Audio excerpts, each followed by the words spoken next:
ಗೆಳೆಯರೇ, ಮುಂಚಿನ ವಿಡಿಯೋದಲ್ಲಿ ಕೃಷಿಕ ಯೋಧ ಸಮುದಾಯಗಳ ಬಗ್ಗೆ ಸಣ್ಣ ಮಾಹಿತಿ ನೀಡಿದ್ದೆ. ಇವತ್ತಿನ ವಿಡಿಯೋದಲ್ಲಿ ಆ ಗುಂಪಿನಲ್ಲಿ ಬರುವ ಕರ್ನಾಟಕದ ಒಂದು ಪ್ರಬಲ ಸಮುದಾಯವಾದ ಒಕ್ಕಲಿಗರ ಮಾಹಿತಿಯೊಂದಿಗೆ ಈ ವಿಡಿಯೋಗಳ ಸರಣಿಯನ್ನು ಆರಂಭಿಸುತ್ತೇನೆ. ಅದಕ್ಕೂ ಮುಂಚೆ ನೀವು ಈ ವಿಡಿಯೋವನ್ನು ಪೂರ್ಣವಾಗಿ ನೋಡಬೇಕೆಂದು ವಿನಂತಿಸಿಕೊಳ್ಳುತ್ತೇನೆ. ಕೃಷಿಕರಾಗಿರುವ ಈ ಸಮುದಾಯ ಇವತ್ತಿನ ಕಾಲದಲ್ಲಿ ಶೈಕ್ಷಣಿಕ, ರಾಜಕಾರಣ ಸೇರಿ ಹಲವಾರು ಕ್ಷೇತ್ರದಲ್ಲಿ ಮುಂಚೂಣಿಯಲ್ಲಿದ್ದಾರೆ.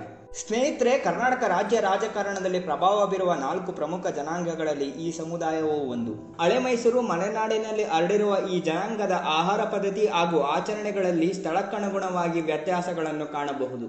ಗಂಗರು, ರಾಷ್ಟ್ರಕೂಟರು, ಹೊಯ್ಸಳರು, ಮಧುಗಿರಿ ಪಾಳೆಗಾರರು ಒಕ್ಕಲಿಗ ಜನಾಂಗದವರೆಂದು ತಿಳಿಯಲಾಗಿದೆ.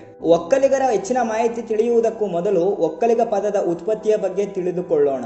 ಒಂದು ಜಾನಪದ ಕಥೆಯ ಪ್ರಕಾರ ದ್ವಾಪರ ಯುಗದಲ್ಲಿ ಮಧ್ಯಮ ಪಾಂಡವ ಅರ್ಜುನ ತೀರ್ಥಯಾತ್ರೆಯ ಸಮಯದಲ್ಲಿ ಜೋಗಿ ವೇಷ ಧರಿಸಿ ನೃತ್ಯ ಮಾಡುತ್ತಾ ಊರೂರು ಸುತ್ತುತ್ತಾ ಇದ್ದನು. ಇವನ ನೃತ್ಯ ಸಂಗೀತವನ್ನು ನೋಡಲು ಊರಿನ ಗ್ರಾಮಸ್ಥರೆಲ್ಲ ಸೇರುತ್ತಿದ್ದರು. ಹೀಗೆ ನೃತ್ಯ ಮಾಡುತ್ತಾ, ಹಾಡು ಹೇಳುತ್ತಾ, ಊರೂರು ಸುತ್ತುತ್ತಾ ಒಂದು ಮನೆಯ ಮುಂದೆ ಬಂದ.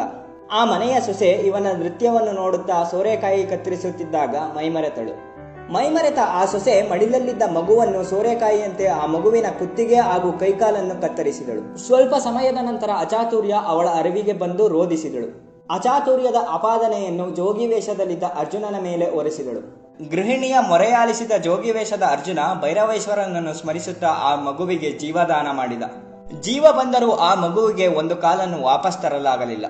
ಆದ್ದರಿಂದ ಆ ಮಗುವಿಗೆ ಒಂಟಿ ಕಾಲಿಗ, ಒಕ್ಕಾಲಿಗ, ಅವನ ವಂಶಸ್ಥರು ಒಕ್ಕಲಿಗರೆಂದು ಹೆಸರು ಪಡೆದರು. ಇದು ಜನಪದರಲ್ಲಿರುವ ಪೌರಾಣಿಕ ನಂಬಿಕೆ. ಕನ್ನಡ ಸಾಹಿತ್ಯ ಪರಂಪರೆಯಲ್ಲಿ ಈ ಪದದ ಉಲ್ಲೇಖವಿದೆ. ಒಕ್ಕಲಿಗ ಶಬ್ದದ ಮೂಲ ರೂಪ ಉರ್ಕೆ ಎಂದು ತಿಳಿಯಲಾಗಿದೆ. ಕೇಶಿರಾಜನ ಶಬ್ದಮಣಿ ದರ್ಪಣದಲ್ಲಿ ಉರ್ಕೆ ಶಬ್ದದ ಉಲ್ಲೇಖವಿದೆ.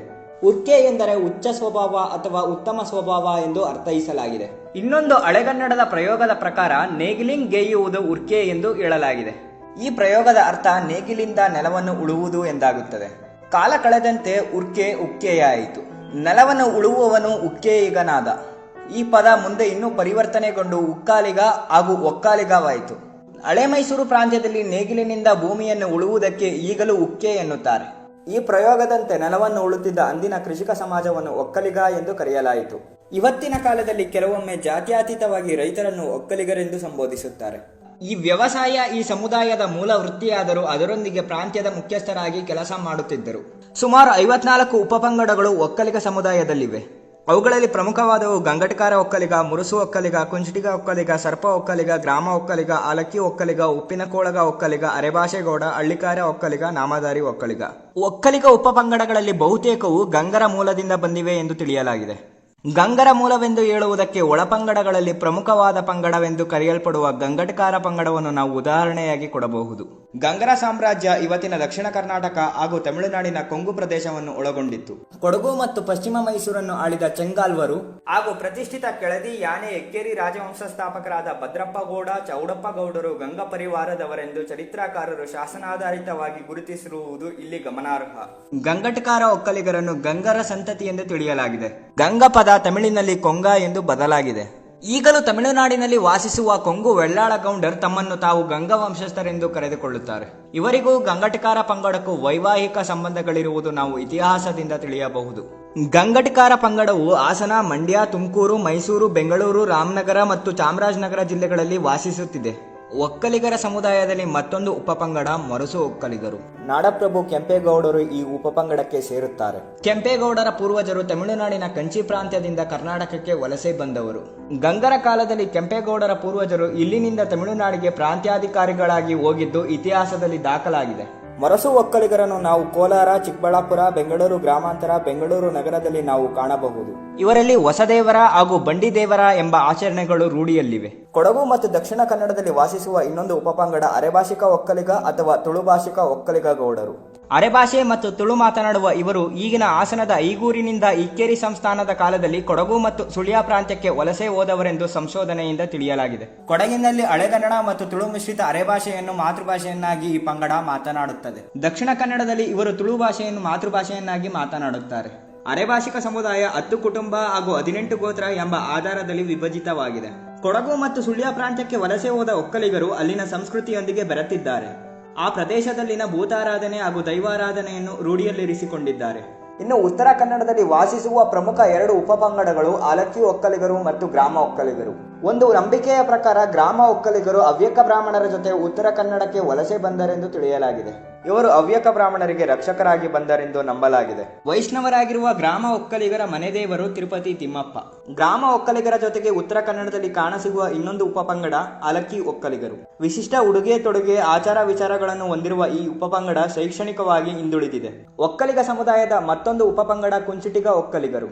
ವಾರಂಗಲ್ ಪ್ರಾಂತ್ಯದಲ್ಲಿ ವಾಸವಿದ್ದ ಇವರು ಮುಸ್ಲಿಂ ದೊರೆಗಳ ಆಕ್ರಮಣದಿಂದ ಕರ್ನಾಟಕ ಪ್ರಾಂತ್ಯಕ್ಕೆ ವಲಸೆ ಬಂದರೆಂದು ತಿಳಿಯಲಾಗಿದೆ. ಮಧುಗಿರಿ, ಕೊರಟಗೆರೆ, ಮಡಕ್ಷಿರವನ್ನು ಆಳಿದ ದೊರೆಗಳು ಈ ಪಂಗಡಕ್ಕೆ ಸೇರುತ್ತಾರೆ. ಈ ಪಂಗಡವನ್ನು ನಾವು ತುಮಕೂರು, ಚಿತ್ರದುರ್ಗ, ಬೆಂಗಳೂರು ಗ್ರಾಮಾಂತರದಲ್ಲಿ ಹೆಚ್ಚಾಗಿ ಕಾಣಬಹುದು. ಮಲೆನಾಡು ಪ್ರಾಂತ್ಯದಲ್ಲಿ ಹೆಚ್ಚಾಗಿ ಕಾಣಸಿಗುವ ಇನ್ನೊಂದು ಪಂಗಡ ನಾಮಧಾರಿ ಒಕ್ಕಲಿಗರು. ಹೊಯ್ಸಳರ ಕಾಲದಲ್ಲಿ ರಾಮಾನುಜಾಚಾರ್ಯರ ಪ್ರಭಾವದಿಂದ ಇವರು ವೈಷ್ಣವ ಮತಕ್ಕೆ ಮತಾಂತರವಾದರು. ತುಮಕೂರಿನ 185 ಗ್ರಾಮಗಳಲ್ಲಿ ನೆಲೆಯೂರಿರುವ ಇನ್ನೊಂದು ಪಂಗಡ ಉಪ್ಪಿನ ಕೋಳಗ ಅಥವಾ ಉತ್ತಮ ಕೋಳಗ ಒಕ್ಕಲಿಗರು. ಇವರಲ್ಲಿ 78 ಬೆಡಗುಗಳಿವೆ. ಇವರು ವಿಜಯನಗರ ಸಾಮ್ರಾಜ್ಯದ ಕಾಲದಲ್ಲಿ ಊರಿನ ಮುಖ್ಯಸ್ಥರಾಗಿದ್ದರು. ಆಂಧ್ರ ಪ್ರದೇಶದ ರೊದ್ದಂ ಸ್ಥಳದಲ್ಲಿರುವ ರೊದ್ದಮ್ಮ ದೇವಿಯನ್ನು ಮನೆದೇವರಾಗಿ ಪೂಜಿಸುವ ಒಕ್ಕಲಿಗರನ್ನು ರೊದ್ದಗಾರು ಒಕ್ಕಲಿಗರು ಎನ್ನುತ್ತಾರೆ. ಇವರು ರಾಜ್ಯದ ನಾನಾ ಭಾಗಗಳಲ್ಲಿ ನೆಲೆಸಿದ್ದಾರೆ. ತುಮಕೂರು ಜಿಲ್ಲೆಯ ಶಿರಾ ತಾಲೂಕಿನ ಮೂದ್ಲಾರು ಗ್ರಾಮದಲ್ಲಿ ಮೂಲ ಸ್ಥಳ ಹೊಂದಿ ತುಮಕೂರು, ಹಾಸನ, ಚಿಕ್ಕಮಗಳೂರು, ಚಿತ್ರದುರ್ಗದ ಕೆಲವು ಸೀಮೆಯಲ್ಲಿ ನೆಲೆಗೊಂಡಿರುವ ಇನ್ನೊಂದು ಪಂಗಡ ಸರ್ಪ ಒಕ್ಕಲಿಗರು. ಇವರು ಶಸ್ತ್ರಾಸ್ತ್ರಗಳನ್ನು ತಯಾರು ಮಾಡುತ್ತಿದ್ದರು ಹಾಗೂ ಅವುಗಳನ್ನು ರಾಜರಿಗೆ ಸರಬರಾಜು ಮಾಡುತ್ತಿದ್ದರು. ಸರ್ಪ ಈ ಪಂಗಡದ ಲಾಂಛನ. ಮಂಡ್ಯ, ತುಮಕೂರು, ಮೈಸೂರು, ಚಿಕ್ಕಮಗಳೂರಿನಲ್ಲಿ ನೆಲೆಸಿರುವ ಮತ್ತೊಂದು ಪಂಗಡ ಹಳ್ಳಿಕಾರ್ ಒಕ್ಕಲಿಗರು. ಈ ವಿಡಿಯೋದಲ್ಲಿ ಒಕ್ಕಲಿಗ ಗುಂಪಿಗೆ ಸೇರುವಂತಹ ರೆಡ್ಡಿ ಜನಾಂಗದ ಬಗ್ಗೆ ನಾನು ಚರ್ಚಿಸಿಲ್ಲ. ಆ ಮಾಹಿತಿಯನ್ನು ನಾನು ಮುಂದಿನ ವಿಡಿಯೋದಲ್ಲಿ ಹಂಚಿಕೊಳ್ಳುತ್ತೇನೆ. ಮೇಲಿನ ಪಂಗಡಗಳ ಜೊತೆಗೆ ನೊಣಬ, ಮಲೆಗೌಡ, ಕಾಮ ಒಕ್ಕಲು, ಹಳೆ ಒಕ್ಕಲು, ಸಾದರು, ಕೂಡು ಒಕ್ಕಲಿಗ, ಅಂಗಲಿಕ ಸೇರಿ 54 ಪಂಗಡಗಳು ಒಕ್ಕಲಿಗರಲ್ಲಿ ಕಂಡುಬರುತ್ತವೆ. 12ನೇ ಶತಮಾನದಲ್ಲಿ ಜಗಜ್ಯೋತಿ ಬಸವಣ್ಣನವರ ಪ್ರಭಾವಕ್ಕೆ ಒಳಗಾಗಿ ನೊಣಬ, ಸಾದ, ಕೂಡು ಒಕ್ಕಲಿಗ ಮತ್ತು ಸ್ವಲ್ಪ ಪ್ರಮಾಣದಲ್ಲಿ ಕುಂಚಿಟಿಗ ಒಕ್ಕಲಿಗರು ವೀರಶೈವ ಲಿಂಗಾಯತ ಧರ್ಮಕ್ಕೆ ಮತಾಂತರವಾದರು. ಆರಂಭದಲ್ಲಿ ಶೈವರಾಗಿದ್ದ ಒಕ್ಕಲಿಗರು ಗಂಗರ ಕಾಲದಲ್ಲಿ ಜೈನ ಮತವನ್ನು ಸ್ವೀಕರಿಸಿದರು. 12ನೇ ಶತಮಾನದಲ್ಲಿ ರಾಮಾನುಜಾಚಾರ್ಯರ ಪ್ರಭಾವದಿಂದ ಹೊಯ್ಸಳ ದೊರೆ ವಿಷ್ಣುವರ್ಧನ ಜೈನ ಮತವನ್ನು ತೊರೆದು ವೈಷ್ಣವ ಮತಕ್ಕೆ ಮತಾಂತರವಾದ. ಅಂತೆಯೇ ಒಕ್ಕಲಿಗರ ಕೆಲವು ಕುಟುಂಬಗಳು ವೈಷ್ಣವರಾದರು. ಅರೆಭಾಷೆ ಒಕ್ಕಲಿಗರು, ನಾಮಧಾರಿ ಅಥವಾ ದಾಸ ಒಕ್ಕಲಿಗರು, ಗ್ರಾಮ ಒಕ್ಕಲಿಗರಲ್ಲಿ ವೈಷ್ಣವರನ್ನು ಹೆಚ್ಚಾಗಿ ಕಾಣಬಹುದು. ಪ್ರಸ್ತುತ ಒಕ್ಕಲಿಗರು ಶಿವ, ವಿಷ್ಣು, ಶಕ್ತಿ, ಕಾಲಭೈರವ ಸೇರಿ ಪರಿವಾರ ದೇವತೆಗಳು ಮತ್ತು ಗ್ರಾಮ ದೇವತೆಗಳನ್ನು ಪೂಜಿಸುತ್ತಾರೆ. ಆದಿಚುಂಚನಗಿರಿ ಮಠ, ಪಟ್ಟನಾಯಕನಹಳ್ಳಿ ಮಠ, ಕುಂದೂರು ಮಠ, ಕೆಂಗೇರಿ ಬಳಿಯ ವಿಶ್ವ ಒಕ್ಕಲಿಗರ ಮಹಾಸಂಸ್ಥಾನ ಮಠ ಒಕ್ಕಲಿಗರ ಗುರುಮಠಗಳಾಗಿವೆ. ಒಕ್ಕಲಿಗರಲ್ಲಿ ಬಹುತೇಕ ಮಂದಿ ಮಾಂಸಾಹಾರಿಗಳಾಗಿದ್ದಾರೆ. ಇನ್ನು ಒಕ್ಕಲಿಗ ಸಮುದಾಯದಲ್ಲಿ ಹಲವು ಉಪನಾಮಗಳು ಬಳಕೆಯಲ್ಲಿವೆ. ಹಳೆ ಮೈಸೂರು ಮತ್ತು ಮಲೆನಾಡಿನ ಭಾಗದಲ್ಲಿ ಒಕ್ಕಲಿಗರು ಗೌಡ ಉಪನಾಮವನ್ನು ಹೆಚ್ಚಾಗಿ ಬಳಸುತ್ತಾರೆ. ಗೌಡ ಎಂದರೆ ಊರಿನ ಮುಖ್ಯಸ್ಥ ಎಂದು ಅರ್ಥೈಸಲಾಗಿದೆ. ಕೋಲಾರ, ಚಿಕ್ಕಬಳ್ಳಾಪುರದ ಗಡಿ ಭಾಗದಲ್ಲಿ ಒಕ್ಕಲಿಗರು ರೆಡ್ಡಿ ಉಪನಾಮವನ್ನು ಬಳಸುತ್ತಾರೆ. ಮಲೆನಾಡಿನ ಕೆಲವು ಪ್ರದೇಶದಲ್ಲಿ ಒಕ್ಕಲಿಗರು ಹೆಗ್ಗಡೆ ಉಪನಾಮವನ್ನು ಬಳಸುತ್ತಾರೆ. ಉತ್ತರ ಕನ್ನಡ ಜಿಲ್ಲೆಯಲ್ಲಿ ಒಕ್ಕಲಿಗ ಸಮುದಾಯವು ಪಟಗಾರ ಉಪನಾಮವನ್ನು ಬಳಸುತ್ತದೆ. ಪಟಗಾರ ಎಂದರೆ ಭೂಮಿಯ ಒಡೆಯ ಎಂದು ಅರ್ಥೈಸಲಾಗಿದೆ. ಒಕ್ಕಲಿಗ ಸಮುದಾಯದಲ್ಲಿ ಹಲವಾರು ಸಾಧಕರು ಮತ್ತು ನೇತಾರರನ್ನು ನಾವು ಕಾಣಬಹುದು. ಅವರಲ್ಲಿ ಕೆಲವರನ್ನು ನಾನು ಪರಿಚಯಿಸಲು ಪ್ರಯತ್ನಿಸುತ್ತೇನೆ. ನಾಡಪ್ರಭು ಕೆಂಪೇಗೌಡರು. ಆಧುನಿಕ ಬೆಂಗಳೂರು ಜಗತ್ಪ್ರಸಿದ್ಧವಾಗಿ ಬೆಳೆಯಲು ಮೂಲ ಕಾರಣ ನಾಡಪ್ರಭು ಕೆಂಪೇಗೌಡರು. ಹಂಪಿಯಲ್ಲಿನ ಶ್ರೀಮಂತಿಕೆಯನ್ನು ಕಂಡು ತಾನು ಅಂತಹ ನಗರವನ್ನು ನಿರ್ಮಿಸಬೇಕೆಂಬ ಸಂಕಲ್ಪದೊಂದಿಗೆ ಬೆಂಗಳೂರನ್ನು ನಿರ್ಮಿಸಿದರು. ಕೊಡಗು ಪ್ರಾಂತ್ಯದಲ್ಲಿ ಖ್ಯಾತರಾದವರು ಗುಡ್ಡೆಮನೆ ಅಪ್ಪಯ್ಯಗೌಡರು ಮತ್ತು ಕೆದಂಬಾಡಿ ರಾಮೇಗೌಡರು.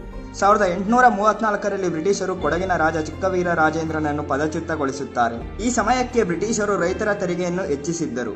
ಇದರಿಂದ ಕ್ರೋಧಿತರಾದ ರೈತರು ಚಿಕ್ಕವೀರ ರಾಜೇಂದ್ರನ ಉತ್ತರಾಧಿಕಾರಿ ಎನ್ನಲಾದ ಕಲ್ಯಾಣ ಸ್ವಾಮಿಯ ಬ್ರಿಟಿಷರ ವಿರುದ್ಧ ದಂಗೆಯನ್ನು ಬೆಂಬಲಿಸಿದರು. ಆ ಹೋರಾಟದ ಪ್ರಮುಖ ರೂವಾರಿಗಳು ಗುಡ್ಡೆಮನೆ ಅಪ್ಪಯ್ಯಗೌಡರು ಮತ್ತು ಕೆದಂಬಾಡಿ ರಾಮೇಗೌಡರು. ಕೆಲವು ವಿಶ್ವಾಸದ್ರೋಹಿಗಳ ಕುತಂತ್ರದಿಂದ ಹೋರಾಟಗಾರರು ಸೆರೆಯಾಳಾದರು. ಸೆರೆಯಾದ ಸ್ವಾತಂತ್ರ್ಯ ಹೋರಾಟಗಾರರನ್ನು 1837ರಲ್ಲಿ ಸಾರ್ವಜನಿಕವಾಗಿ ಗಲ್ಲಿಗೇರಿಸಲಾಯಿತು. ಸಾಹಿತ್ಯ, ಕಲೆ ಕ್ಷೇತ್ರಗಳಲ್ಲಿ ಒಕ್ಕಲಿಗರ ಕೊಡುಗೆ ಸ್ಮರಣೀಯ. ರಾಷ್ಟ್ರಕವಿ ಕುವೆಂಪು, ಪೂರ್ಣಚಂದ್ರ ತೇಜಸ್ವಿ, ನಾಡೋಜ ದೇ. ದೇವರೇಗೌಡ, ಜಾನಪದ ಕ್ಷೇತ್ರದಲ್ಲಿ ಕೀರ್ತಿ ಗಳಿಸಿದ HL ನಾಗೇಗೌಡರು ಒಕ್ಕಲಿಗ ಜನಾಂಗದ ಪ್ರಮುಖ ಸಾಹಿತಿಗಳಾಗಿದ್ದಾರೆ. ಕಲೆಯಲ್ಲಿ ಮರೆಯಲಾರದಂತಹ ವ್ಯಕ್ತಿತ್ವಗಳಲ್ಲಿ ಭೈರವಿ ಕೆಂಪೇಗೌಡರು ಸೇರುತ್ತಾರೆ. ಗಾಯನ ಕ್ಷೇತ್ರದಲ್ಲಿ ಭೈರವಿ ಕೆಂಪೇಗೌಡರು ಭೈರವಿ ರಾಗದಲ್ಲಿ ಪ್ರಾವೀಣ್ಯತೆ ಪಡೆದಿದ್ದರು. ಮೈಸೂರು ಸಂಸ್ಥಾನದಲ್ಲಿ ಗಾಯಕರಾಗಿದ್ದ ಇವರ ಸಂಗೀತವನ್ನು ಸಾಮಾನ್ಯರು ಆಸ್ವಾದಿಸಲು ಸಾಧ್ಯವಾಗಿತ್ತು. ಹಾಗೆಯೇ ಮೈಸೂರು ಸಂಸ್ಥಾನದಲ್ಲಿ ವಿದ್ವಾಂಸರಾಗಿದ್ದ ಪಿಟೀಲ್ ಚೌಡಯ್ಯನವರು ಸಂಗೀತ ಕ್ಷೇತ್ರಕ್ಕೆ ನೀಡಿದ ಕೊಡುಗೆ ಅಪಾರ. ಅವರು ಅಂದಿನ ಕಾಲಕ್ಕೆ ಖ್ಯಾತ ಪಿಟೀಲು ವಾದಕರಾಗಿದ್ದರು. ಪ್ರಸ್ತುತ ಸಿನಿಮಾ ಕ್ಷೇತ್ರದಲ್ಲೂ ಹಲವಾರು ಒಕ್ಕಲಿಗರನ್ನು ನಾವು ಕಾಣಬಹುದು. ಇವರ ಜೊತೆಗೆ ಜಾನಪದ ಗಾಯನದಲ್ಲಿ ಸುಗ್ರಿ ಬೊಮ್ಮಗೌಡರು ಖ್ಯಾತಿ ಪಡೆದಿದ್ದಾರೆ. ಪರಿಸರ ಸಂರಕ್ಷಣಾ ಕ್ಷೇತ್ರದಲ್ಲಿ ತುಳಸಿ ಗೌಡರ ಶ್ರಮ ಶ್ಲಾಘನೀಯ. ಸಾಮಾಜಿಕ ಮತ್ತು ರೈತ ಹೋರಾಟಗಳಲ್ಲೂ ಒಕ್ಕಲಿಗ ಜನಾಂಗ ಗುರುತಿಸಿಕೊಂಡಿದೆ. ಸಮಾಜವಾದಿಗಳಾಗಿದ್ದ ಶಾಂತವೇರಿ ಗೋಪಾಲಗೌಡರು ಒಕ್ಕಲಿಗ ಜನಾಂಗದವರಾಗಿದ್ದಾರೆ. ಮೇಲಿನ ಕ್ಷೇತ್ರಗಳ ಜೊತೆಗೆ ಇವತ್ತು ನ್ಯಾಯಾಂಗ, ವ್ಯವಹಾರ ಮತ್ತು ರಾಜಕೀಯವಾಗಿ ಒಕ್ಕಲಿಗರ ಪ್ರಭಾವ ಅಧಿಕವಾಗಿದೆ. ಅದರಲ್ಲೂ ಪ್ರಮುಖವಾಗಿ ರಾಜಕೀಯ ಕ್ಷೇತ್ರದಲ್ಲಿ ಒಕ್ಕಲಿಗರು ಹೆಚ್ಚು ಪ್ರಭಾವಶಾಲಿಗಳಾಗಿದ್ದಾರೆ. ಕರ್ನಾಟಕದ ಮುಖ್ಯಮಂತ್ರಿಗಳಾಗಿದ್ದವರಲ್ಲಿ 7 ಜನ ಒಕ್ಕಲಿಗ ಜನಾಂಗದವರಾಗಿದ್ದಾರೆ ಮತ್ತು ದೇಶದ ಉನ್ನತ ಪದವಿ ಪ್ರಧಾನಮಂತ್ರಿ ಸ್ಥಾನಕ್ಕೇರಿದ ಏಕೈಕ ಕನ್ನಡಿಗ ಎಂಬ ಬಿರುದಿಗೆ ರಾಜಕೀಯ ಮುತ್ಸದ್ದಿ ದೇವೇಗೌಡರು ಭಾಜನರಾಗಿದ್ದಾರೆ. ಈ ವಿಡಿಯೋದಲ್ಲಿ ಎಲ್ಲವನ್ನೂ ಹಂಚಿಕೊಳ್ಳಲು ಸಾಧ್ಯವಾಗಿಲ್ಲ. ಪ್ರಮುಖ ಮಾಹಿತಿಯನ್ನು ಮಾತ್ರ ಹಂಚಿಕೊಳ್ಳಲಾಗಿದೆ. ವಿಡಿಯೋವನ್ನು ಪೂರ್ಣವಾಗಿ ವೀಕ್ಷಿಸಿದ್ದಕ್ಕೆ ಧನ್ಯವಾದಗಳು. ನಿಮಗೆ ಈ ವಿಡಿಯೋ ಇಷ್ಟ ಆಗಿದ್ರೆ ಒಂದು ಲೈಕ್ ಮಾಡಿ, ನಿಮ್ಮ ಅಭಿಪ್ರಾಯವನ್ನು ಕೆಳಗಿನ ಕಮೆಂಟ್ ಬಾಕ್ಸ್ನಲ್ಲಿ ತಿಳಿಸಿ ಹಾಗೂ ನಿಮ್ಮ ಸ್ನೇಹಿತರಿಗೂ ಶೇರ್ ಮಾಡಿ. ನೀವು ನಮ್ಮ ಚಾನಲ್ ಅನ್ನು ಸಬ್ಸ್ಕ್ರೈಬ್ ಮಾಡಿಲ್ಲ ಅಂದರೆ ಸಬ್ಸ್ಕ್ರೈಬ್ ಮಾಡಿ. ನನ್ನ ಮುಂದಿನ ವಿಡಿಯೋ ನಿಮಗೆ ಸಿಗಬೇಕು ಅಂದರೆ ಬೆಲ್ ಬಟನ್ ಅನ್ನು ಒತ್ತಿ. ಧನ್ಯವಾದಗಳು.